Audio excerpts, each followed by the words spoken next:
તો hello guys, એક નવા વ્લોગમાં તમારું સ્વાગત છે. અને અત્યારે સવારના વાગ્યા છે 7 અને હું અત્યારે ગુલાબ તોડવા માટે આવ્યો છું. ગુલાબ તોડવા માટે તો આપણે ક્યારના આવ્યા છે 5 વાગ્યાના, પણ અત્યારે અજવાળું થયું એટલે આપણે વિડીયો બનાવીએ. અને તમે જોઈ રહ્યા છો આપણે ગુલાબ તોડવા માટે ખેતરમાં આવ્યા છે. અને બીજું કે કાલે વાવાઝોડું ફૂલ હતું અને વરસાદ પણ પડ્યો હતો. આપણે ગુલાબમાં શું પ્રોબ્લેમ થયો છે શું નહીં તમને બતાવીએ. અને અત્યારે ગુલાબ જે છે એ કેવા થઈ ગયા છે જોઈ લો તમે. તો મિત્રો, આ ગુલાબની આપણી વાડી છે અને અત્યારે તમે જોઈ રહ્યા છો સાંજે વરસાદ પડ્યો એને લઈને પાણી પણ ફૂલ છે. અને બીજું કે ગુલાબને આપણે કોઈ પ્રોબ્લેમ થતો નહીં. વરસાદ હોય તો ગમે તે પડે, કારણ કે એટલું બધું આપણા ગુલાબને બહુ નુકસાન ના થાય. અને બીજી બધી ખેતી હોય એમાં વધારે બહુ નુકસાન થાય છે. અને સારું 1-2-3 વર્ષથી લગભગ ખબર નહીં પડતી આ મોસમને શું થાય છે. કારણ કે ગમે ત્યારે વરસાદ પડી જાય છે. આ ભર ઉનાળામાં વરસાદ પડે વિચાર તમે. ચૈતર છે, ચૈતરના પહેલા દિવસે વરસાદની આગાહી અને વરસાદ પણ પડ્યો અને વાવાઝોડું પણ ફૂલ આવ્યું. તો મિત્રો, અને અમુક પાછા આજે બીજ હતી ગઈકાલે બીજ હતી, તો એને લઈને પણ આ બધા જે ભક્તો છે રામાપીરના એ બધા રણુજા બાઇક લઈને પછી ગાડી લઈને અમુક ચાલતા જાય છે. એ બધા પણ જાય છે. અને ચૈતનને લઈને પાવાગઢ પણ બધા ઘણા બધા જણ પાવાગઢ જાય છે. તો એમને પણ બહુ તકલીફ પડી હશે, કારણ કે કાલે વાવાઝોડું અને વરસાદ પણ હતો. તો તમે જોઈ રહ્યા છો આ છે. તો આપણે અત્યારે ગુલાબ તોડવાનું શરૂ છે. અને આપણા ગુલાબમાં આ ક્વોલિટી જોઈ લો આપણી ગુલાબની. હવે વરસાદ પડ્યો એટલે એમાં ઘણા બધાની ખેતી બગડશે, પ્લસ કે બીજું આપણા ગુલાબમાં પણ થોડી અસર તો થાય છે જ. જે વહેલો વરસાદ પડતો, ગયા વર્ષે પણ વરસાદ આપણો વહેલો જ હતો. તો આ વર્ષે પણ આપણે એવું જ છે. જો તમે વરસાદ આવે અને બીજું અત્યારે વાતાવરણ જોઈ લો તમે. આ રીતનું અત્યારનું વાતાવરણ છે, પણ આમાં કશું કહેવાય ને આપણે પાછું સાંજે વરસાદ આવી જાય એવું બધું કંઈ નક્કી હોતું જ નહીં. કારણ કે 2-3 વર્ષથી આ શું થાય છે, શું વાતાવરણ કંઈ ખબર જ પડતી નહીં. કારણ કે ઘણા બધા ખેડૂતોનો પાક અત્યારે તમાકુ છે એ બધું બગડે છે ઓલરેડી. કાલે અમારા ગામની જ વાત કરું તો કેટલાય જણ આપણે તમાકુનું જે બધું હોય સામાન, જે બધું ખેતરમાં જ પડ્યું હતું બધું તમાકુની બધું કાપેલી હોય તો એને બધું તે બધું ભાગાભાગ કરીને સાંજે 7:30 વાગે ભાઈ ખેતરમાં જતા અને બધું ભેગું કરતા હતા. તો આ મોસમને શું પ્રોબ્લેમ છે એ જ ખબર નહીં પડતી. ગમે ત્યારે વરસાદ આવી જાય છે. કળિયુગ બધા કહે છે કળિયુગ, તો કળિયુગમાં પણ આ બધું જોવા મળે છે આપણને. જોઈએ હવે આવનારા વર્ષોમાં બનતા સુધી બરફ પણ પડે, કંઈ નક્કી કહેવાય નહીં. બરાબર છે. તો આપણે તમને આને બીજું કે આપણે આ વરસાદ તો વરસાદ, પણ આપણે કેલેન્ડરમાં પણ એવા બધા લોચા છે. એક જ તહેવાર બે વાર થાય, વચ્ચે પાછી ગેપ આવે. એમાં પણ આપણે ખબર નહીં શું છે શું નહીં. આ 3-4 વર્ષથી તો આ બધું કંઈક સમજાતું જ નથી. કેલેન્ડરમાં આપણે કોઈ તહેવાર હોય તો આજે એક તહેવાર છે, ધૂળેટી, હોળી એ બધું એવું જ હતું. ચંદ્રગ્રહણ આવી જશે ને એ બધું આવશે. પૂનમ તો પૂનમે ડબલ હોય.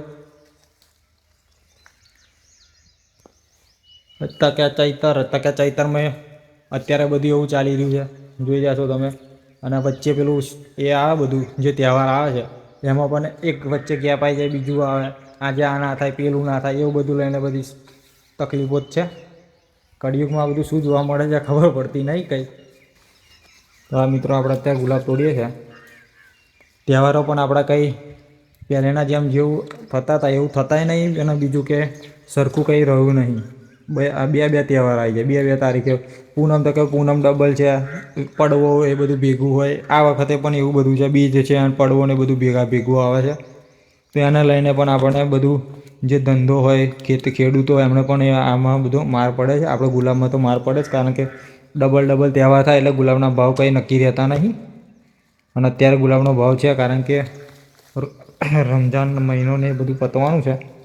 એક કાલે કે પરમ દિવસે કદાચ પતે છે, આપણને કન્ફર્મ ખબર નહીં. તો એને લઈને પણ આપણે અત્યારે ગુલાબના ભાવ તો છે જ. અને બીજું કે આપણે ગુલાબનું માર્કેટમાં જઈને પણ તમને બતાવીશું ગુલાબનું હાલચાલ કેવો છે. અત્યારે તો માર્કેટ શરૂ થઈ ગયું છે, પણ આપણે મોડું થાય છે એટલે આપણે રેગ્યુલર માર્કેટના વ્લોગ નહીં બનાવતા. કાલે પણ આપણે 10 વાગે ત્યાં પહોંચ્યા હતા, તો ત્યાં સુધી તો માર્કેટ અડધું થઈ જાય. આપણે બનાવીને કોઈ મતલબ રહેતો નથી. બધા સવારે જોઈ લો તમે, આ રીતનું મોસમ થઈ ગયું છે. કાલે વાદળ એવું હતું, ત્યાં જે ગુલાબ છે આવા હોવા જોઈએ કરી ટાઈપ, પણ એવું નહીં. આવા ફુગ્ગા બધા થઈ ગયા હતા. અને માલમાં પણ એકદમ વધારો થઈ જાય છે. એવા બધા પ્રોબ્લેમ થયા છે.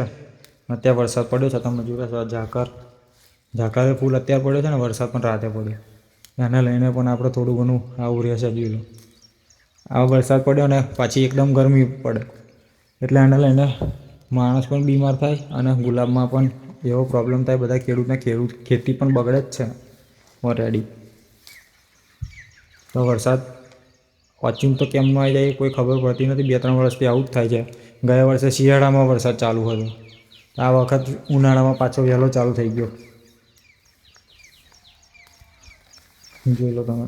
પછી ઠંડીનું પણ વાતાવરણ એવું થઈ જાય, ગમે ત્યારે તે દિવસે પાછી ઠંડી વધી જાય, તો પછી એક દિવસ પાછી ગરમી વધી જાય. સવારે ઠંડી હોય તો બપોરે વધારે ગરમી પડે. અને આ વરસાદનું બાકી તો વરસાદ ઉનાળામાં આવવાનું ચાલુ થઈ ગયું. તો આ અત્યારે કેવી હાલત છે કોઈને કંઈ ખબર જ નહીં પડતી. કે અંદાજો જ આપણે ના લગાવી શકીએ કે આજે આ વાતાવરણ અત્યારે આવું છે તો કાલે આપણે પહેલાં અંદાજો લગાવી શકતા હતા કે આજે વાતાવરણ આવું છે તો કાલે આપણે આવું જ રહેશે, એનાથી થોડું ડિફરન્ટ થશે. તો આવે તો એવું કંઈ છે જ નહીં. ગુલાબમાં પણ એવું થઈ ગયું, ગુલાબના ભાવમાં પણ કંઈ નક્કી ના રહે. અત્યારે થોડું હોય તો કાલે આપણે અંદાજો લગાવીએ. આજે શુક્રવાર છે અને કાલે આપણે રેગ્યુલર શનિવાર હોય એટલે આપણે બજાર ઊંચું જ હોય, પણ અત્યારે આપણે કેવું થઈ ગયું છે, જો શનિવારે હોય તો શનિવારે સૌથી બેસતું હોય તો બધા શનિવારે બેસી જાય.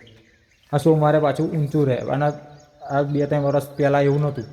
શનિવારે હોય ને શનિવારે બજાર ઊંચું જ રહે અને શનિવારે માલ પણ ગુંજરાવ ચોકડે ઓછો હતો. અને અત્યારે તો શનિવાર થાય એટલે માલ ફૂલ માલ આવે. કોઈ વેપારી ના આવતો એવું તમને લાગે, કોઈ ખરીદી જ ના કરી હોય. પણ એમાં એવું હતું નહીં. બીજું બધું ગુલાબ બધું બહુ આવી જાય છે શનિવારે. જે લોકો અમુક અમદાવાદ મોકલે છે એ અમદાવાદવાળા પણ અહીંયા 2 ચા આ જે 2 ચા છે એવા વધારે પડી મૂકે શનિવારે ભાવ લેવા માટે. અને અમદાવાદ કેવું કે અમદાવાદ થોડું બજાર ઓછું અને એમાં પાણી ના ચડે. અમે 10 કિલો 1 કિલો પાણી ચડી જાય એટલે એમને એ રીતના બધી ગણતરી રાખીને એવા ગુલાબ વધારે લઈને આવી જાય છે. તો એને લઈને પણ બજાર બેસી જાય છે. પણ એ લોકો એવું નહીં સમજતા કે અમે ત્યાં જ આપીએ એમ.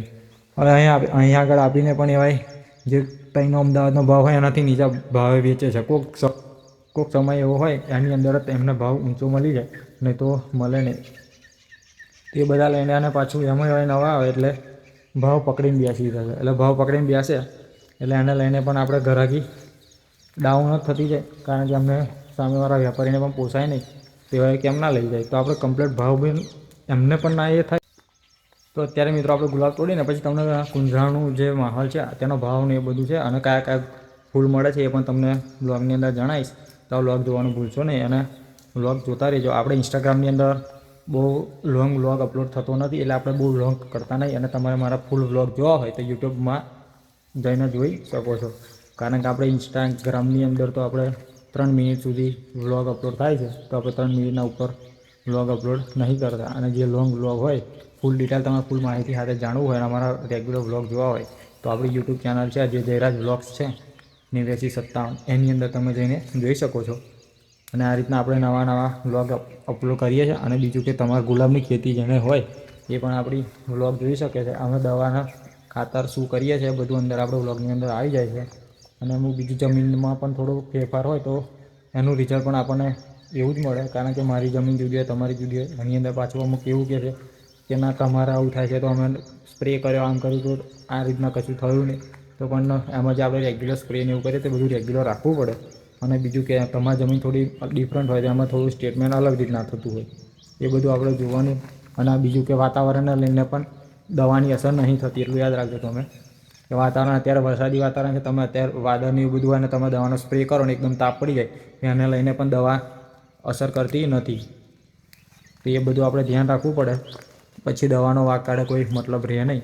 અમુક વાતાવરણ ચેન્જ થઈ જાય ને એને લઈને પણ આપણને રિઝલ્ટ દવાનું મળતું નથી. અને નીચે તમે ખાતર નહીં નાખ્યું હોય તો એને લઈને પણ તમને રિઝલ્ટ નહીં મળે. બંને આપણે જોશે જ, ખાતર પણ નીચે જોશે અને એની સાથે સાથે આપણે દવાનો સ્પ્રે પણ કમ્પ્લીટ રેગ્યુલર લેવો જ પડશે. ત્યારે તમને ગુલાબમાં કમ્પ્લીટ ક્વોલિટી અને બધું મળશે. મેં પણ એવું કર્યું હતું ગયા વખતે, થોડું આપણે પૈસાનું એવું હતું એને લઈને. તો આપણે ગુલાબ હજુ હમણાં સુધરી રહ્યા છે. તમે વિચારો ગયા ચોથા મહિનાથી આપણે ગુલાબ બગડ્યા હતા, તો હવે લગભગ બીજા મહિનામાં આપણે ગુલાબ કમ્પ્લીટ થોડાક સુધરી રહ્યા અને અત્યારે આપણે 20 કિલો જ ગુલાબ નીકળે છે. ગયા વર્ષે આ સમયે આપણે ચૈતરમાં આપણા જ ખેતરમાં અહીં 40 કિલો રેગ્યુલર ગુલાબ કાઢતા હતા આપણે. એની જગ્યાએ 20 કિલો ગુલાબ નીકળે છે. તો વિચારો, આ આપણે સ્ટેટમેન્ટમાં થોડાક ઢીલ મૂકી હતી એને લઈને આવું થાય પૈસાના પ્રોબ્લેમને લઈને. એટલે આપણે ગમે ત્યાંથી સેટિંગ કરીને ઊંચી પાછીના કરીને લઈ લઈએ. તો આપણે માર્કેટમાં પહોંચી ગયા છે. તમે અહીંયા જોઈ રહ્યા છો ફૂલ માલ છે અને ઘરાકી પણ અહીંયા ફૂલ છે, બરાબર. તો તમે જોઈ રહ્યા છો અને અત્યારે બજાર 70થી લઈને 120-130 લગીનું ચાલે છે ગુલાબનું, અને લેમનનું પણ 300, 400, 500 એ રીતના બજાર છે. અને બીજા તમારે ગમે તે 70ના ફૂલ મળી રહેશે, તમારે બીજા ગમે તે પ્રકારના ફૂલ મળી રહેશે, મોગરો બોગરો ઓલ અહીંયા ફૂલ મળી રહેશે. અને બીજું કે બધું ડેકોરેશનનું પણ સામાન તમને કુંજરા માર્કેટમાંથી જ મળી રહેવાનો છે. અને આ તમે જોઈ રહ્યા છો ઘરાકી અને જે લાઈન છે માલ પણ ફૂલ અહીંયા ગુલાબ આજે આવ્યું છે, એની સાથે સાથે ઘરાકી પણ છે. ઈદને એવું આવે છે અને બીજું કે ચૈત્ર ચાલુ છે એટલે એને લઈને ઘરાકી પણ અહીંયા ફૂલ રહ્યા છે. અને ભાવ પણ અહીંયા બજારની અંદર વધારે જોવા તમને મળી રહેશે. તો આ રીતના અહીંયા કુંજરા માર્કેટનો માહોલ અત્યારે છે, જોઈ લો તમે. લાઈન પણ તમે જોઈ રહ્યા છો, છેક ક્યાંથી દૂરથી તમને લાઈન બતાવી. આ બધી ફૂલ માલ પણ અહીંયા ફૂલ સ્ટોકમાં છે. તમે જેટલું ગુલાબ જોશે ગમે તે જોશે તમને આ માર્કેટની અંદર અહીંયા તમને મળી રહેવાનું છે. તો આ વ્લોગ જોવા માટે અમારી યુટ્યુબ ચેનલને સબસ્ક્રાઈબ કરતા જજો.